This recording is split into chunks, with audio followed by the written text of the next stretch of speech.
would never watch Eurovision.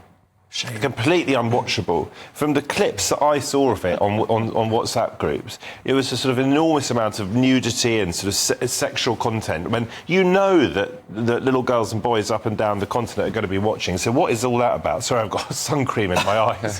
But the other reason I wouldn't watch Eurovision is because who makes the best pop music in the world? We do, right? Yes. Britain. We can proudly say that on Britain's news channel. But you wouldn't know it if you watched Eurovision, because our contestants that never seem to win, or hardly ever seem to win, and also our acts that we choose don't seem to be particularly representative of the genius that keeps getting pumped out from these shores. So Eurovision, to me, is a sort of gimmicky nonsense. The thing that I did take very seriously, actually, was the hounding of this 20-year-old Israeli contestant, which I thought was thoroughly disgraceful. Now, we have to say every time we talk about what Israel is doing in Gaza, how horrific October the 7th was. It was absolutely beyond our imagination.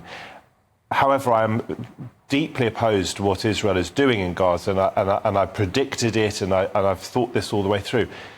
That doesn't mean that you hound a 20-year-old woman who is not responsible for any of this, and it is particularly jarring and I think grotesque when you consider the acts of extreme sexual violence that were carried out against young Israeli women, many of them at this music festival on October the 7th. I mean, do these people have no shame? Of course, fine, find the right context in which to protest the horrors of what is happening to Gazan women and children, but to almost stalk this 20-year-old Israeli is disgusting. Yeah, she had to have the maximum security. She had Israelis MI5 or actually there with her in Malmo.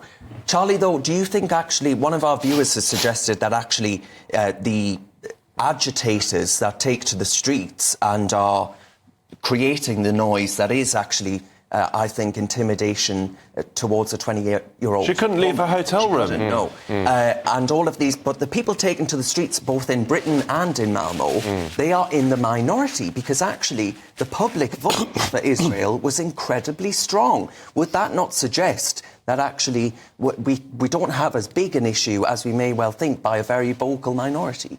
I think that's probably true, yes, but I can't echo what Matthew just said enough. It is a music competition. It is something that is supposed to bring light and hope across to the world through music. The grandstanding, frankly, of whether you're other competitors that had to be thrown out, whether you were reporters supposed to be bringing the results who had to be stood down on the day through protest because of what they see as in terms of Israel's actions. It is grandstanding on their part. These people should stick to the music, and everybody should recognise that this girl, this young girl, brilliant singer, at the age of 20, was representing her country, which she was absolutely entitled to do. She should be able to do that without any kind of fear or intimidation whatsoever. And the people that were protesting, or the people that made her feel unsafe, have got an awful lot to answer for. Well, you say stick to the music, Charlie, but I don't want that Irish non-binary thing ever creating music ever again, to be perfectly honest. I don't think we want to call human beings things. Non-binary? No, but I wouldn't call people things. Listen, what do you call a non-binary person? A person, but not a thing. Listen, I will just make I hope is an important point. Having condemned the hounding of this particular woman, this young woman, I would say that there are absolutely legitimate arguments around whether cultural boycotts should be instituted against particular countries. There's a perfectly reasonable case to be made for a boycott of some sort against Israel. People will fall down on different sides of that. And I've just been in Pretoria in South Africa receiving on behalf of my late father the highest honour that the South African state bestows for his work telling the story of the struggle against apartheid. It was a great privilege. I was there, presented it by the President Ramaphosa. But next to me, in line, was the son receiving an award on behalf of his father, who had been central to the Stop the Tour protests in New Zealand, where rugby is a religion, to try and stop the New Zealanders going to apartheid South Africa.